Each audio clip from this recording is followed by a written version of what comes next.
नमस्कार बच्चों, आप सभी कैसे हैं? हाँ, मेरी आशा है कि आप सभी सकुशल होंगे। हाँ बच्चों, हाँ हम लोग कश्मीरी सेब इस पाठ का अध्ययन कर रहे हैं। हाँ, उसमें थोड़ा सा बच गया है, आज उसे कंटिन्यू करेंगे। ओके बच्चों, ठीक है। कश्मीरी सेब,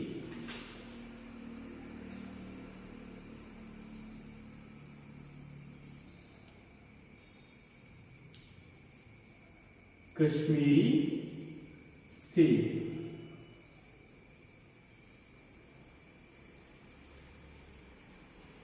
इसे लेखक प्रेमचंद ने लिखा है ना। कौन है? प्रेमचंद ने लिखा है। हाँ बच्चों, इस पाठ में व्यापारियों की मनस्थिति है ना कैसी होती है और बाजार में हमें किस तरह धोखाबाजी होती है, इसके बारे में हमें प्रेमचंद बता रहे हैं। देखिए अंतिम पाठ देखिए। पहले ऐसा नहीं था, व्यापारियों की साख बनी हुई थी। यो तौल में चाहे चटक आ चटक कस ले, लेकिन अब उन्हें 5 की जगह भूल से 10 के नोट दे आते तो आपको घबराने की कोई जरूरत ना थी। हाँ देखिए, पहले ऐसा नहीं था। हाँ, आजकल जो बाजार में व्यापार होता है उसी तरह पहले प्राचीन काल में ऐसा नहीं था। मतलब इतनी धोखाबाजी उस समय नहीं करते थे। ಹೌದು, ಮೊದಲು ಹೀಗೆ ಇರಲಿಲ್ಲ। ವ್ಯಾಪಾರಿयों की साख बनी हुई थी। साख मतलब क्या? ವ್ಯಾಪಾರ, ವ್ಯವಹಾರ, ಬಿಸ್ನೆಸ್ ಎಲ್ಲ ನಡೀತಾ ಇತ್ತು। ಆದರೆ ಇಷ್ಟೊಂದು ಕೆಳಮಟ್ಟಕ್ಕೆ ಈ ರೀತಿಯಾಗಿ ಮೋಸ ಮಾಡುವಂತ ವ್ಯಾಪಾರಿಗಳು ಇರಲಿಲ್ಲ। ಸಾಮಾನ್ಯವಾಗಿ ವ್ಯಾಪಾರಿಗಳು ಮೋಸ ಮಾಡ್ತಾರೆ, ಹೌದಲ್ವಾ? ವ್ಯಾಪಾರಿ क्या करते हैं? ಚೀಟಿಂಗ್ करते हैं। ವ್ಯಾಪಾರಿಗಳ ಮನೋಧರ್ಮವೇ ಏನು? ಮೋಸ ಮಾಡೋದು, ಹೌದಲ್ವಾ? हाँ, निमಗೆಲ್ಲ ಸಿಟ್ಟು ಬರ್ಬೋದು, ಯಾಕೆಲ್ಲ आप गुस्सा करेंगे क्यों? बहुत सारे दुकान वाले होंगे हम आपके घर में, है ना? तो हम लोग चीटिंग करते हैं। हाँ बिल्कुल। कैसे? व्यापारी लोग क्या करते हैं? किसान लोगों से बहुत कम से कम चीजों को खरीदते हैं और ज्यादा प्राइस को बेचते हैं ना, है ना? एक प्रकार की एक धोखाबाजी है ना। हाँ, लेकिन वो व्यापार करना है, व्यापार में ऐसा होना चाहिए, नहीं तो क्यों, है ना? सभी लाभ के लिए व्यापार करते हैं ना, नहीं? ಹೌದಲ್ವಾ? ವ್ಯಾಪಾರ ಮಾಡೋದು ಯಾಕೆ? ಲಾಭಕ್ಕೋಸ್ಕರವಾಗಿ, ಹೌದಲ್ವಾ? ನಷ್ಟ ಆದ್ರೆ ವ್ಯಾಪಾರ ಮಾಡ್ತಾರ? ಹಾಗಂದ್ರೆ ಕಿಂಚಿತ್ ಸ್ವಲ್ಪ ಅಷ್ಟೇ ಒಂದು ಲಾಭವನ್ನು ಇಟ್ಕೊಂಡು ನಾವು ವ್ಯವಹಾರ ಮಾಡ್ತೇವೆ। ಆದರೆ ಇಷ್ಟೊಂದು ಮೋಸದ ವ್ಯವಹಾರ ಮಾಡುವುದು ಇವತ್ತಿನ ಕಾಲದಲ್ಲಿ ಮಾತ್ರ, ಹಿಂದಿನ ಕಾಲದಲ್ಲಿ ಹೀಗೆ ಇರಲಿಲ್ಲ। हाँ, यो तौल में चाहे चटाक आ चटाक कस ले। हाँ देखिए, ಹಿಂದಿನ ಕಾಲದಲ್ಲಿ ಸ್ವಲ್ಪ ಮೋಸ ಮಾಡ್ತಿದ್ರು। ಹೇಗೆ? ಅದು ತೂಕದಲ್ಲಿ ಸ್ವಲ್ಪ ಸೇರಲ್ಲಿ, है ना? चटाक आ चटाक कस लेना मतलब थोड़ा सा तौलते समय, चीजों को तौलते समय वो क्या करते थे? थोड़ा सा चीजों को कस लेते थे, है ना? हाँ, कसना मतलब क्या है? थोड़ा सा चीजों को तौलने में कम करना। ओके, लेकिन आप उन्हें 5 की जगह भूल से 10 के नोट दे आते तो आपको घबराने की कोई जरूरत ना थी। हाँ देखिए, अगर आप लोग दुकान जाते हैं, जाकर भूल कर क्या करते हैं? 5 की जगह भूल से 10 रुपये। हाँ देखिए, व्यापार सभी होता है, व्यापार करने के बाद हम लोग भूल कर वहां पर 5 रुपए ऐसा होता है, लेकिन आप लोग क्या करते हैं? 10 रुपए देते हैं भूल कर। ओके, घर आने वक्त पता चलता है क्या है? मैंने 5 रुपए के जगह पर 10 रुपए दिया हूं, क्या उसे वापस मुझे देते हैं क्या? ऐसे सोचते हैं। लेकिन प्राचीन काल में पहले ऐसे घबराने की क्या है आवश्यकता नहीं थी। क्यों? आप जो 10 रुपए देते थे वो सुरक्षित थे, है ना? ओके, आपको घबराने की कोई जरूरत ना थी। आपके रुपए सुरक्षित थे, आपके रुपए है ना वो सुरक्षित थे। अब अगर आप लोग जाकर उससे पूछते तो वो हाँ ऐसा ऐसा हुआ था, तो बोलते ही वापस 10 रुपए तो 5 रुपए कट करके 5 रुपए देते थे, है ना? ऐसा था व्यवहार इस समय प्राचीन काल में। लेकिन आजकल क्या है, बहुत खराब व्यापार है ना? ठीक है। हाँ, मुझे याद है एक बार मैंने मुहर्रम के मेले में एक दुकानदार से 1 पैसे की रेवड़ियां ली थी और पैसे की जगह अटन्नी दे आया था। हाँ, लेकर एक घटना के बारे में हमें सुनाते। क्या है? वो बाजार गया था। बाजार क्यों गया था? रेवड़ी खरीदने के लिए। रेवड़ी मतलब क्या है? एक प्रकार का स्वीट है। हाँ, तिल और चीनी से बनी मिठाई, एक प्रकार का स्वीट मिठाई है। तिल और चीनी, ओके, शक्कर, वो दोनों मिक्स करके बनी एक मिठाई है। ओके, उसे खरीदने के लिए एक बार कौन है? लेखक प्रेमचंद बाजार गए थे, दुकान गए थे। ओके, क्या होता है?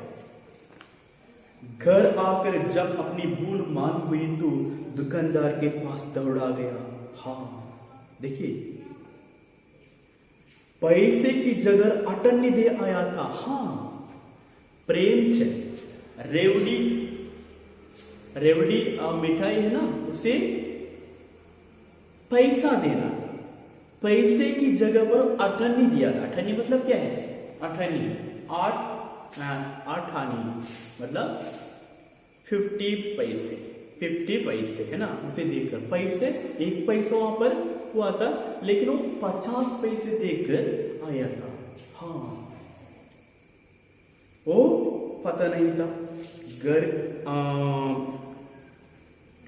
ठीक है, घर आकर जब अपनी भूल मालूम हुई तो दुकानदार के पास दौड़ा गया। हाँ, घर आकर उसका भूल मालूम हुई, अपनी भूल, उसकी भूल मालूम हुई। हाँ, गलती मालूम हुई। क्या है? मैंने पैसे की जगह पर अटन्नी देकर आया हूं। फिर क्या करना है? फिर क्या करना है? उसे वापस देना है ना, वापस जाकर पूछना है, वो दे देगा, दुकानदार दे देगा। आज तो नहीं देगा, है ना? हाँ, लेकिन क्या हुआ था? दुकानदार के पास दौड़ गया। आशा नहीं थी कि वह अटन्नी लौटाएगा। फिर वापस दुकान गया। कौन? प्रेमचंद ने वहां पर जाकर पूछा। वो सोते जा रहा था, वापस नहीं मुझे नहीं देगा, विश्वास नहीं था वो वापस लौटाएगा, तो भी वो गया। ओके, लेकिन उसने प्रसन्न चित्त से अटन्नी लौटा दिया और उल्टे मुझसे क्षमा मांगी। हाँ, ओके, उन्होंने क्या किया? प्रसन्नता पूर्वक से, खुशी से अटन्नी को वापस लौटा दिया और मुझसे, इससे प्रेमचंद से क्षमा मांगी। ओ, मैंने नहीं देखा है ना, नहीं देखा था, मुझसे क्या है, भूल हो गई, मुझे क्षमा कीजिए, आपका क्या है, आपकी अठन्नी दीजिए, ऐसे बोला। कौन? दुकानदार। ओके, देखिए ऐसा व्यवहार होता था कब? पहले। हाँ, यहां कश्मीर सेब के नाम से सड़े हुए सेब बेचे जाते हैं, लेकिन देखिए यहां भी कश्मीरी सेब के नाम पर सड़े हुए, है ना, सड़े हुए क्या है, सेबों कहां पर बेचते हैं। कितनी धोखाबाजी करते हैं आजकल, है ना। ओके, हाँ, अंतिम बार बोलते हैं, मुझे आशा है पाठक बाजार में जाकर मेरी तरह आंखें ना बंद कर लिया करेंगे। हाँ, देखिए, ए पाठ से आपको क्या संदेश देना चाहते हैं कि उसकी तरह आप भी बाजार जाकर आंख बंद करके व्यवहार मत करना है। ऐसे किए तो क्या होगा, आपको भी कश्मीर सेब मिलेगा, है ना। कश्मीर सेब कैसा होता है, प्रेमचंद के अनुसार। हाँ, इसलिए व्यापार करते समय आंख बंद करके व्यापार मत करना है। व्यवहार करते समय, व्यापारी के साथ व्यवहार करते समय, कुछ चीजों को खरीदने वक्त हम लोग आंख बंद करके बिना देखे ज्यादा उन पर विश्वास रख के हम लोग व्यवहार नहीं करना चाहिए, नहीं तो इस तरह की धोखेबाजी होगा, है ना। यस, नहीं तो उन्हें भी कश्मीर सेब ही मिलेंगे। हाँ, ऐसे किए तो आपको भी कश्मीरी, पक्का कश्मीर सेब मिलेंगे, है ना। कश्मीर सेब मतलब क्या है, सड़े हुए सेब, है ना, समझे। हाँ, ವಿದ್ಯಾರ್ಥಿಗಳೇ, ಏನು ಮೊದಲು ವ್ಯಾಪಾರದಲ್ಲಿ ಈ ರೀತಿಯ ಮೋಸ ಆಗ್ತಾ ಇರಲಿಲ್ಲ, ಹೌದಲ್ವಾ. ಚೆನ್ನಾಗಿ ವ್ಯಾಪಾರ ಮಾಡ್ತಾ ಇದ್ರು. ಎಲ್ಲಿಯಾದ್ರೂ ಮೋಸ ಮಾಡ್ತಿದ್ರೆ ತೂಕದಲ್ಲಿ ಹೆಚ್ಚು ಕಡಿಮೆ ಮಾಡ್ತಿದ್ರು, ಸ್ವಲ್ಪ ತೂಕದಲ್ಲಿ ಹೆಚ್ಚು ಕಡಿಮೆ ಮಾಡ್ತಿದ್ರು. ಈ ರೀತಿಯಾಗಿ ಏನೋ ಮೋಸ ಮಾಡ್ತಾ ಇರಲಿಲ್ಲ ಅಲ್ವಾ. ಹಿಂದೆ ನೀವು ಏನಾದರೂ ಒಂದು ಅಂಗಡಿಗೆ ಹೋಗಿ ಒಂದು ವಸ್ತುಗಳನ್ನು ತಗೊಳ್ತೀವಿ, ಒಟ್ಟಿಗೆ 5 ರೂಪಾಯಿ ಆಗಿದೆ, ನೀವು ಮರೆತು 10 ರೂಪಾಯಿ ಕೊಡ್ತೀರಿ, ಇಟ್ಕೊಳ್ಳಿ. ಮನೆಗೆ ಬಂದು ನೋಡುವಾಗ 5 ರೂಪಾಯಿ ನೋಟ್ ಬದಲು ನಾನು 10 ರೂಪಾಯಿ ಕೊಟ್ಟಿದ್ದೇನೆ. ಹಾಗಂತ ನೀವು ಆ ಟೈಮಲ್ಲಿ ಗಾಬರಿ ಪಡಬೇಕಾದ ಅಗತ್ಯವಿರಲಿಲ್ಲ. ಯಾಕೆ, ನೀವು 5 ರೂಪಾಯಿ ಆಗಿ 10 ರೂಪಾಯಿ ಕೊಟ್ಟಿದ್ರು ಕೂಡ ನಿಮ್ಮ ಹಣಲ್ಲಿ ಸೇಫ್ ಆಗಿರ್ತಿತ್ತು. ನೀವು ವಾಪಸ್ ಕೇಳಿದ್ರೆ ವಾಪಸ್ ಕೊಡ್ತಾ ಇದ್ದ ಅಲ್ವಾ. ಆದ್ರೆ ಈಗ ಕೊಡ್ಲೇ ಇಲ್ಲ ಅಂತ ಹೇಳ್ತಾರೆ ಅಲ್ವಾ. ಓಕೆ, ಆದ್ರೆ ಈಗೇನಾಗಿದೆ, ನೀವೆಲ್ಲಿಯಾದರೂ ಹಣ ಕೊಟ್ಟಿದ್ರು ಕೂಡ ಅಷ್ಟು ಕೊಡ್ಲೇ ಇಲ್ಲ ಅಂತ ಹೇಳ್ತಾರೆ, ಹೌದಲ್ವಾ. ಹಾಗಾಗಿ ನೋಡಿ, ಲೇಖಕರು ತನ್ನದೇ ಆದಂತ ಹೊಸ ಅನುಭವವನ್ನು ಹೇಳ್ತಾರೆ. ಒಂದು ದಿವಸ ಅವರು ಅಂಗಡಿಗೆ ಹೋಗಿದ್ರು, ಏನು, ಸ್ವೀಟ್ ಅಂಗಡಿಗೆ. ರೇವಡಿ ಖರೀದಿ ಮಾಡಲಿಕ್ಕೆ. ರೇವಡಿ ಅಂದ್ರೆ ಅದು ಎಳ್ಳುಂಡೆ, ಎಳ್ಳು ಮತ್ತು ಸಕ್ಕರೆಯಿಂದ ಮಾಡಿದಂತ ಒಂದು ಸ್ವೀಟ್, ಅದನ್ನು ಖರೀದಿ ಮಾಡಲಿಕ್ಕೆ ಹೋಗ್ತಾರೆ. ಹೋಗಿ ಅದಕ್ಕೆ ಎಷ್ಟು ರೂಪಾಯಿ ಕೊಡಬೇಕಿತ್ತು, ಪೈಸೆ, 1 ಪೈಸೆ.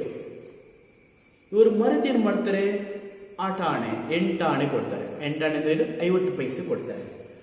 ಮನೆಗೆ ಬಂದು ನೋಡುವಾಗ ಅವರಿಗೆ ತನ್ನ ತಪ್ಪಿನ ಅರಿವಾಗ್ತದೆ, ನಾನು 1 ಪೈಸೆ ಕೊಡುವ ಬದಲು 50 ಪೈಸೆ ಕೊಟ್ಟಿದ್ದೀನಿ, ಏನು ಮಾಡುದು ಅಂತೇಳಿ. ಇವಾಗ ಹೋಗಿ ಕೇಳಬೇಕು, ಕೊಟ್ರೆ ಕೊಟ್ಟಾನು ಅಲ್ವಾ, ಕೊಟ್ರೆ ಕೊಡ್ಬಹುದು ಅಂತೇಳಿ ಸೀದಾ ಎಲ್ಲಿಗೆ ಹೋಗ್ತಾರೆ, ಅಂಗಡಿಗೆ ಹೋಗ್ತಾರೆ. ಅವರಿಗೆ ವಿಶ್ವಾಸ ಇರಲಿಲ್ಲ, ಅವನು ವಾಪಸ್ ನನಗೆ 50 ಪೈಸೆ ಕೊಡ್ಬೋದು ಅಂತ ಹೇಳಿ. ಆದ್ರೂ ಅವರು ಹೋಗ್ತಾರೆ. ಹೋಗುವಾಗಲೇ ಅಂಗಡಿಯವನು ಬಹಳ ಖುಷಿಯಿಂದ ಅವರನ್ನು ಸ್ವಾಗತ ಮಾಡ್ತಾನೆ. ಬಂದು ಅವನಾಗಿ ಕ್ಷಮೆ ಕೇಳ್ತಾನೆ, ಸಾರಿ, ನೀವು ಅವಾಗ 50 ಪೈಸೆ ಕೊಟ್ಟಿದ್ದೀರಿ, ಏನಾಗಿತ್ತು, 1 ಪೈಸೆ ಆದ್ದು, ನಾನು 50 ಪೈಸೆ ನೋಡದೆ ತಗೊಂಡಿದ್ದೀನಿ, ಅದಕ್ಕೆ ನನ್ನನ್ನು ಕ್ಷಮಿಸಿ ಅಂತ ಹೇಳ್ತಾರೆ. ನೋಡಿ, ಎಷ್ಟು ಉದಾರ ಮನಸ್ಸಿನ ವ್ಯಾಪಾರಿ ಅಲ್ವಾ. ಅಂತ ವ್ಯಾಪಾರಿಗಳು ಇವತ್ತು ಸಿಗ್ಬೋದಾ, ಇಲ್ಲ, ಎಲ್ಲಿ ಹಣ ಸಿಗುತ್ತೆ ಅಂತ ಕಾಯ್ತಾ ಇರ್ತಾರೆ ಅಲ್ವಾ. ಕೆಲವು ವ್ಯಾಪಾರಿಗಳು, ಎಲ್ಲರೂ ಅಲ್ಲ. ಓಕೆ, ಹಾಗಾಗಿ ಕಡೆ ಈ ಪಾಠದಲ್ಲಿ ಲೇಖಕರು ಒಂದು ಸಂದೇಶವನ್ನು ನೀಡ್ತಾ ಇದ್ದಾರೆ. ಏನು, ಯಾವತ್ತು ನೀವು ವ್ಯಾಪಾರಿಗಳ ಹತ್ತಿರ ಹೋಗುವಾಗ, ಮಾರ್ಕೆಟ್ ಹೋಗುವಾಗ ಕಣ್ಮುಚ್ಚಿಕೊಂಡು ವ್ಯವಹಾರ ಮಾಡಬೇಡಿ, ಅಥವಾ ಅವರೊಂದಿಗೆ ಅತಿಯಾದ ಆತ್ಮವಿಶ್ವಾಸವನ್ನು ನೀವು ಇಡಬೇಡಿ.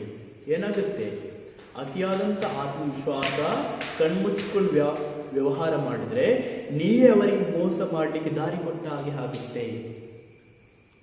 ಒಂದು ವೇಳೆ ಹಾಗೆ ಮಾಡಿದ್ರೆ, ಕಣ್ಮುಚ್ಚಿಕೊಂಡು ವ್ಯವಹಾರ ಮಾಡಿದ್ರೆ ನಿಮಗೆ ಒಂದು ದಿವಸ ನನ್ನ ಹಾಗೆ ಕಾಶ್ಮೀರ ಸೇಬೆ ಸಿಗ್ಬೋದು ಅಥವಾ ಕೊಳೆತ ಸೇಬುಗಳೇ ಸಿಗ್ಬೋದು ಅಂತ ಹೇಳ್ತಾರೆ. हाँ बच्चों, ओके, इसके साथ ये पार्ट समाप्त हो चुका है. हाँ बच्चों, बहुत दिन हुआ, बहुत तेजी से हम जाना था, लेकिन थोड़ा सा हम लोग पीछे रह गए हैं. नेक्स्ट क्लास से मैं अगला पार्ट, तीसरा पार्ट करूँगा और बहुत तेजी से मैं जाऊँगा. मेरे साथ आप भी एडजस्ट होकर आना है. ओके, समझे? हाँ, मेरी आशा है कि आप सभी घर में बैठकर अच्छी तरह से पढ़ते होंगे. पढ़ना ही चाहिए, टाइम वेस्ट मत करना, समय का व्यर्थ नहीं गंवाना चाहिए. ओके, समय मिलने पर सभी विषयों पर ध्यान देकर पढ़ना है, एक विषय नहीं सभी विषयों पर. ओके, हाँ, घर में आपको पूछने वाले कोई नहीं है ना.